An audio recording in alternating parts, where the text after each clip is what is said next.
Halo semuanya, apa kabar dan selamat datang di Auto Red Max. Biasanya kata orang, punya anak pertama itu paling bikin deg-degan. Katanya ya.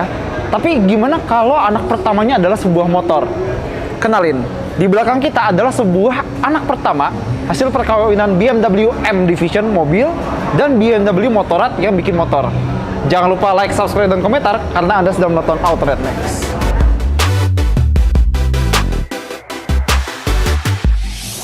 Ya, anak pertama BMW M yang biasa bikin mobil dan BMW Motorrad yang biasa bikin motor. Biasanya ini bisa bikin deg-degan. Kenapa? Karena BMW M itu jago bikin mobil, terutama bikin balap. Tapi biasanya mereka belum tahu banyak soal motor. Demikian pula sebaliknya, BMW Motorrad mungkin nggak tahu banyak tentang mobil. Jadi saat kemampuan mereka berdua digabungkan, lahirlah motor M pertama di dunia, BMW M1000RR. Jadi sebelum kita lanjut, kita jelasin dulu ya dikit-dikit. Jadi si BMW M1000RR ini adalah kayak BMW S1000RR tapi dibikin lebih gahar lagi berkat BMW M Division.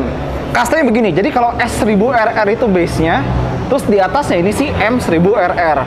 Tapi si M1000RR ini dia statusnya masih road legal, alias boleh dipakai San Mori atau jalan-jalan di jalan raya, dan bisa juga buat track.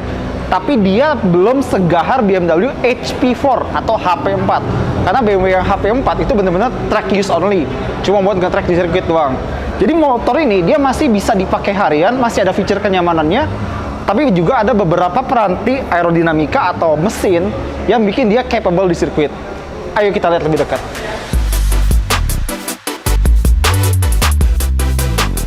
Nah, sekarang pertama-tama kita bahas apa aja yang bikin dia nyaman atau bisa dipakai harian dulu.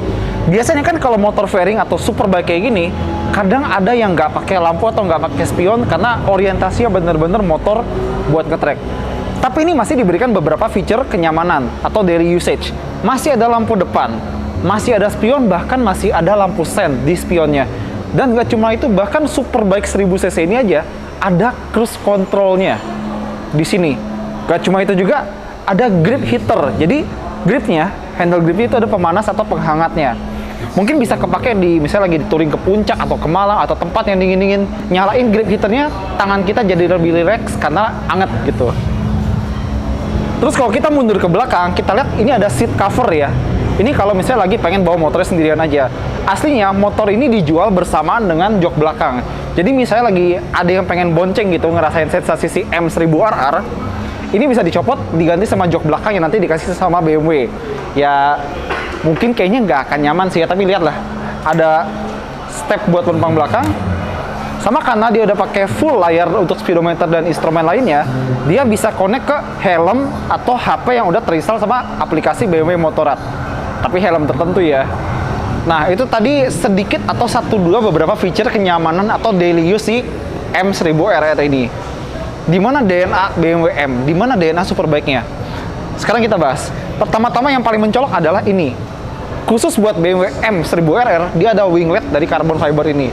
Tapi ini bener-bener udah nyatu sama motornya. Ini nggak bisa dilepas, kita nggak bisa mesen tanpa wingletnya. Ini bener-bener buat berfungsi aerodinamika. Jadi dia bisa mengalirkan angin demi menstabilkan motor ini bahkan di kecepatan tinggi. Karena motor ini bisa lari sampai 306 km per jam. Beberapa mobil sport kalah loh.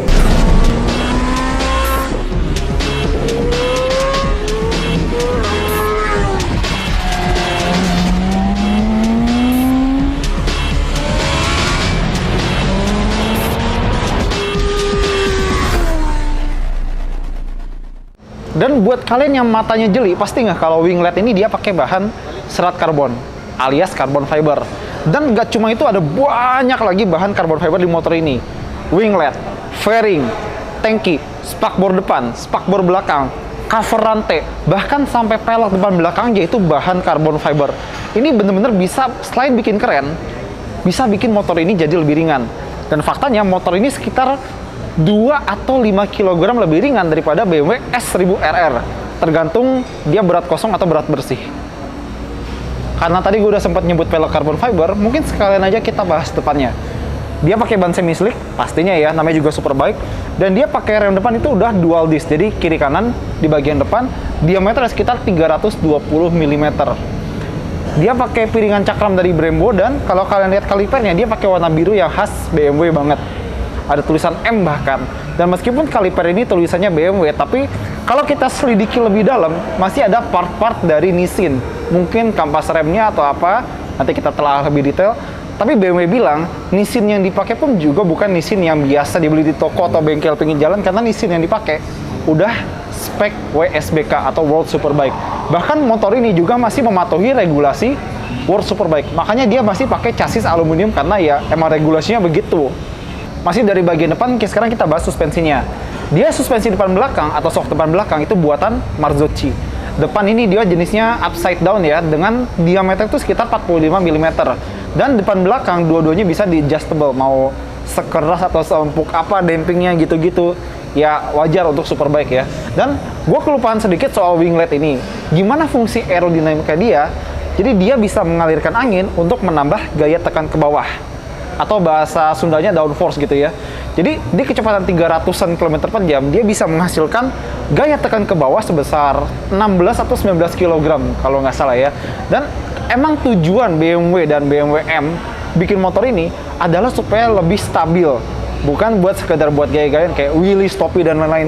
Makanya penggunaan winglet ini mungkin bikin motor ini jadi sedikit berkurang kemampuannya untuk diajak wheelie atau stoppie, tapi jelas lebih stabil dan lebih enak buat di track. Makanya motor ini bisa meraih akselerasi 0-100 km per jam hanya dalam 3 atau 3,1 detik aja. Karena kalau bannya nempel semua, makin mudah untuk berakselerasi karena powernya turun semua ke jalan. Bukan buat wheelie, bukan buat stoppie. Dan kita benar-benar bisa ngelihat jelas apa niat BMW atau BMW Motorrad saat bikin motor ini biar lebih stabil. Lihat, ini kaliper rem belakang, ini benar-benar ada di bawah. Kalau motor lain biasanya agak di atas atau miring, ini dia benar-benar di bawah. Kenapa? Lagi-lagi tujuannya biar stabil. Biar titik berat motor ini makin turun dan motor makin mudah dikendalikan. Semakin rendah titik berat suatu kendaraan, entah itu mobil atau motor, maka dia akan terasa lebih stabil. Karena ini berat, makanya dikebawahin biar motornya tidak gampang wheelie atau stoppie. Nah, seperti gue bilang tadi, di depan kan dia kaliper ganda, dan dia 4 piston di depan, 2 piston di belakang. Dan rem belakang cakram tunggal ya. Nah, terus kalian pasti lihat juga ini knalpotnya gede banget, dan dia udah pakai knalpot Akarpovic sebagai standarnya. Cuma ya kita nggak akan salahin kalian kalau misalnya kalian beli motor ini terus paling berapa minggu kemudian ganti sama knalpot full system dari merek lain, kan biasanya begitu ya. Sama spakbor belakang yang ada lampu sen dan macam-macam itu bisa dilepas kalau kalian pengen tampilan yang lebih racing. Jadi dengan kenaikan tenaga sebesar 5 horsepower dan reduksi bobot bisa sekitar tadi berapa 2-5 kg, mungkin bisa mengubah motor ini menjadi sesuatu yang lebih liar atau bahkan lebih gahar, baik saat di jalan maupun saat di track. Dan lanjut lagi soal teknologi mesinnya, dia punya variable valve timing.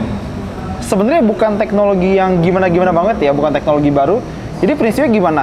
Saat di bawah santai, terutama di bawah 10.000 RPM, dia bukan katupnya tuh standar. Tapi saat kita bejok sampai di atas 10.000 RPM misalnya, bukan katupnya akan lebih panjang, katupnya lebih ngebuka, dan mesinnya bisa mengeluarkan tenaga yang lebih ganas.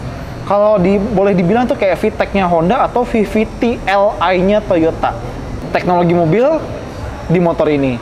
Dan untuk transmisinya dia udah pakai straight cut gears.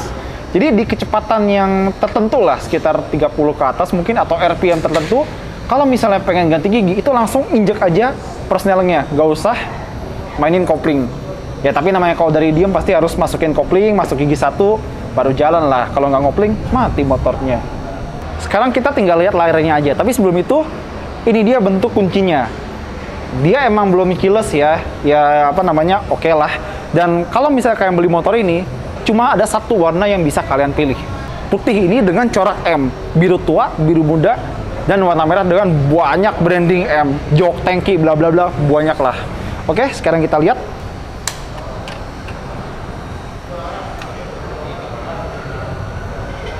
Dia speedometernya layarnya cukup jernih ya, resolusinya tajam dan cukup jelas. Dan kalau mau kita ganti mode-mode berkendaranya, ada mode di tombol mode di sebelah kanan.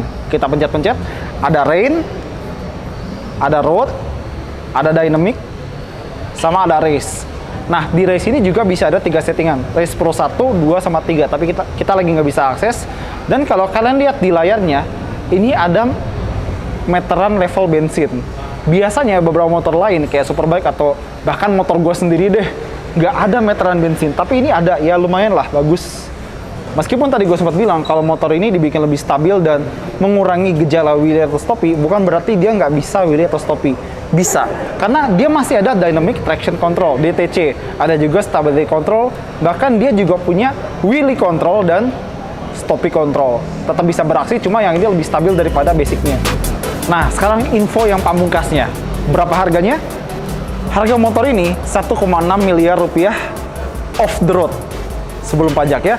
Dan dari tadi kita nggak naikin motor ini karena motor ini udah ada yang punya, udah di DP, jadi udah jadi motor orang, nggak boleh sembarangan gitu ya.